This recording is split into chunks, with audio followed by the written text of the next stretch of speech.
नमस्कार और स्वागत है आपका। ये एक ऐसा सफर है जहां हम बहुत मुश्किल लगने वाले टॉपिक्स को एकदम आसान और मजेदार तरीके से समझते हैं। तो चलिए शुरू करते हैं हमारे पहले अध्याय के साथ, प्रेरणा की गुत्थी। हम सब ने देखा है लोगों को जो कमाल का प्रदर्शन करते हैं, अपने फील्ड में शिखर पर पहुंचते हैं। तो आखिर उनके पीछे का साइंस क्या है? क्या चीज है जो उन्हें चलाती है? चलिए इसी गुत्थी को सुलझाते हैं। शुरुआत करने के लिए जरा इस बात पर गौर कीजिए। ये शब्द हैं महान दार्शनिक विलियम जेम्स के। वो कह रहे हैं कि ये जो हमारी जिंदगी है ना, ये कोई खेल तमाशा नहीं है। ये एक असली लड़ाई की तरह महसूस होती है, एक ऐसी लड़ाई जिसमें कुछ बड़ा दांव पर लगा है। और यही एहसास कि हमारे काम का कोई मतलब है, कोई मकसद है, बहुत जरूरी है। तो फिर इस लड़ाई को जीता कैसे जाए? क्या जो चीजें हमें नामुमकिन लगती हैं वो सच में नामुमकिन है? बिल्कुल नहीं। असल में असंभव को हासिल करने का एक फॉर्मूला होता है। जी हाँ, कोई जादू नहीं, बल्कि एक फॉर्मूला। कुछ खास स्किल्स हैं जिन्हें कोई भी सीख सकता है और इस्तेमाल कर सकता है।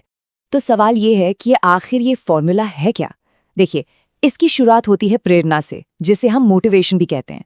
और साइकोलॉजिस्ट की माने तो इस मोटिवेशन के 3 मजबूत स्तंभ होते हैं। देखिए, जब हम प्रेरणा या मोटिवेशन शब्द का इस्तेमाल करते हैं तो ये सिर्फ एक शब्द नहीं है।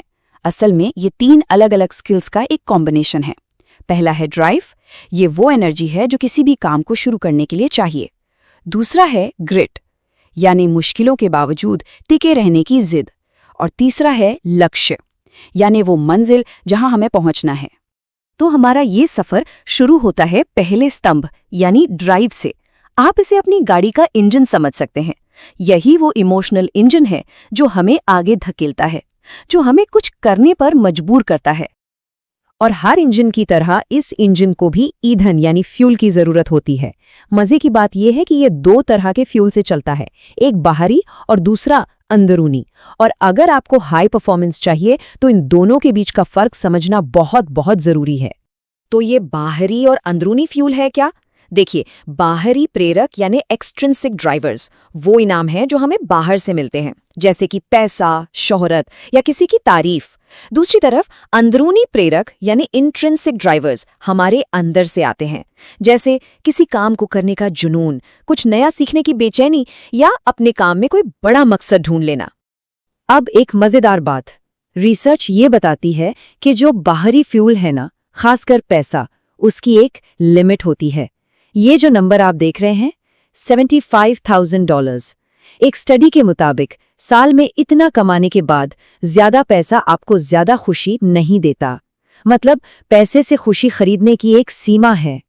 इसका मतलब क्या हुआ? इसका मतलब ये कि एक बार जब हमारी बुनियादी जरूरतें मतलब रोटी, कपड़ा, मकान, ये सब पूरी हो जाती हैं तो हमें कुछ और चाहिए होता है। तब हमें पैसा नहीं बल्कि अंदरूनी इनाम मोटिवेट करते हैं। हम चाहते हैं कि अपने समय का कंट्रोल हमारे हाथ में हो। हम उन चीजों पर काम करें जिनमें हमारी दिलचस्पी हो और ऐसे काम करें जिनका कोई मतलब हो। ठीक है, तो ये अंदरूनी ड्राइव आती कहाँ से है? हमारा दिमाग आखिर ये शक्तिशाली भावनाएं पैदा कैसे करता है? इसका जवाब छिपा है हमारे दिमाग के अंदर भेजे जाने वाले कुछ खास सिग्नल्स में। तो दिमाग ये मोटिवेशन वाले मैसेज भेजता कैसे है? इसका जवाब है न्यूरोकेमिस्ट्री। ये असल में हमारे दिमाग के बात करने का तरीका है, उसकी अपनी भाषा है जो हमें बताती है कि भाई अब ये करो। बहुत ही सिंपल शब्दों में कहें तो मोटिवेशन दिमाग का एक मैसेज है, एक बहुत सीधा साधा मैसेज। अरे उठो, सोफे से हटो और ये काम करो, ये तुम्हारे जिंदा रहने के लिए जरूरी है। और ये मैसेज भेजा जाता है कुछ खास केमिकल्स के कॉकटेल के जरिए। ये जो केमिकल्स हैं जिन्हें न्यूरोकेमिकल्स कहते हैं, ये कोई बहुत कॉम्प्लिकेटेड चीज नहीं है। ये बस दिमाग के डाकियां हैं जो 2 ही तरह के मैसेज लेकर जाते हैं, या तो ये काम और करो या फिर बस अब ये काम बंद कर दो। ये ताले में चाबी की तरह अपने रिसेप्टर्स में फिट हो जाते हैं और अपना काम कर देते हैं। और ये हैं हमारी मोटिवेशन टीम के कुछ स्टार प्लेयर्स। डोपामीन जो हमें एक्साइटमेंट देता है, नॉरपेनेफ्रिन जो हमारे दिमाग का एड्रेनलिन है फोकस के लिए, ऑक्सीटोसिन जो हमें दूसरों से जुड़ने में मदद करता है, सेरोटोनिन जो शांति और सुकून का एहसास देता है, और एंडोर्फिन और अनांदमाइड हमारे शरीर के अपने पेन किलर्स। ये सब मिलकर ही हमें वो सारी फीलिंग्स देते हैं जो ड्राइव से जुड़ी हैं। तो अब तक हमने सारे इंग्रेडिएंट्स देख लिए। अब समय है इन सबको एक साथ मिलाने का और देखने का कि एक मजबूत टिकाऊ ड्राइव बनाने की असली रेसिपी क्या है। ये शब्द है लेजेंडरी एथलीट शेन मकोंकी के। उन्होंने कितनी सीधी और सच्ची बात कही है। जब आप वो काम कर रहे होते हैं जो आपको पसंद है तो आप खुश रहते हैं, तब काम काम जैसा लगता ही नहीं। यही है अंदरूनी मोटिवेशन की ताकत। तो रेसिपी ये है। ये 5 अंदरूनी ड्राइवर्स एक के ऊपर एक बने हैं। सब कुछ शुरू होता है जिज्ञासा से, एक छोटी सी चिंगारी से। यही जिज्ञासा धीरे धीरे जुनून में बदलती है। फिर ये जुनून किसी बड़े मकसद से जुड़ जाता है, और जब हमें उस मकसद को पूरा करने की आज़ादी मिलती है तो हम उसमें महारत हासिल करना चाहते हैं, बेहतर बनना चाहते हैं। और इससे होता क्या है? इससे एक कमाल का लूप बनता है। मतलब जब हम कुछ नामुमकिन सा लगने वाला काम करने की कोशिश करते हैं तो हमारा दिमाग ही हमारी मदद करने लगता है। वो हमें अच्छा महसूस कराने वाले केमिकल्स से रिवॉर्ड करता है, जिससे हमें और आगे बढ़ने की हिम्मत मिलती है। मतलब असंभव का पीछा करना ही हमें असंभव को पाने के काबिल बनाता है। तो इस पूरी रेसिपी का जो पहला और सबसे ज़रूरी इंग्रेडिएंट है वो है जिज्ञासा। अगले अंक में हम इसी के बारे में और गहराई से बात करेंगे।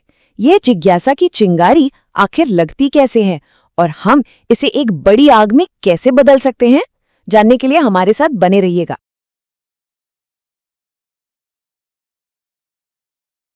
Have you ever looked at someone doing something truly impossible and just thought, how do they do that? What is their secret? Well, what if I told you it's not some secret sauce? What if it's actually a formula, a repeatable biological recipe for hitting peak performance that, believe it or not, anyone can learn? Let's start decoding it. You know, the philosopher William James really hit the nail on the head. We all have this feeling deep down that what we do matters, right? That we're in a real fight. And that feeling, that deep-seated drive to push forward, well, that's the engine for everything we're about to talk about. And that's exactly where we're starting. We're diving headfirst into Chapter 1, called Motivation Decoded, from a book that makes a pretty bold claim that it's cracked the code on peak performance. It says the impossible has a formula, and today we're going to start breaking it down, piece by piece. So what is this so-called impossible formula? Well, the big idea is actually pretty simple, but it's also incredibly profound. Achieving the impossible isn't about being born with some special gift. Nope. It's the result of 4 very specific, very learnable skills being used and amplified in a huge way. And here they are: motivation, learning, creativity, and flow. This is the quartet, the whole shebang. And for this explainer, we are laser focused on the one that kicks it all off, motivation. Because let's be honest, without it, the other 3 don't even get out of bed in the morning. Okay, so what is motivation anyway? The book argues that the folks who consistently pull off these incredible feats, they understand a little secret. They never ever rely on just one source of fuel. They're firing up 2 different engines at the same time. And those 2 engines run on completely different kinds of fuel. On one side, you have your extrinsic drivers. Think money, fame, all those external rewards. It's all about getting something. But on the other side, you've got the intrinsic drivers. This is stuff like curiosity, passion, a sense of purpose. These are powerful forces that come from inside of you. They're all about feeling something. Now, don't get me wrong, extrinsic drivers are powerful. A paycheck is a pretty fantastic motivator to show up for work, right? But here's the thing you have to understand. Their power has a very, very clear ceiling. And that ceiling, it might be way lower than you think. For a lot of people, this is the magic number. Some incredible research found that for most folks, your day-to-day happiness and emotional well-being don't really go up much once you start making more than about 75 grand a year. The motivational kick you get from more money just kind of flatlines. And there's a good reason for that. Once we've got our basic needs covered, food, roof over our heads, we feel safe, our brains start getting hungry for more. We stop craving the external stuff so much and start wanting deeper internal rewards, like the freedom to make our own choices or the chance to work on things we're genuinely passionate about.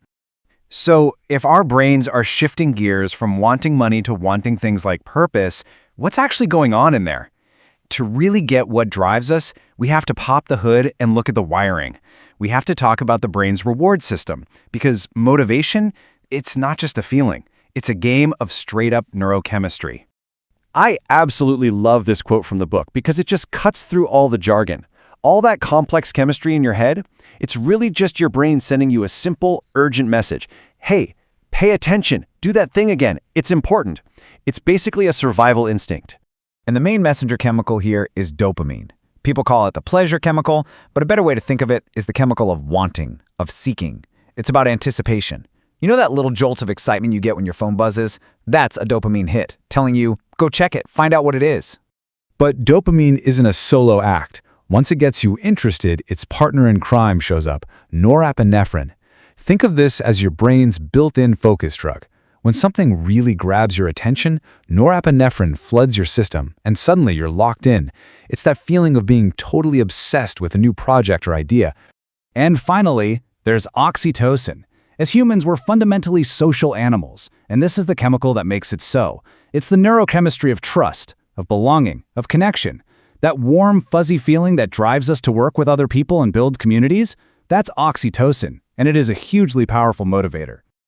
Okay, so we've got our two types of drivers, and we know about the key chemicals in our brains. Now for the really important part. How do we actually use this stuff? How do we consciously build that fire and generate that drive on command? Well, the book says the key is learning how to stack your motivation. And these are the 5 big ones, the most powerful intrinsic drivers you've got. Think of them like ingredients in a recipe.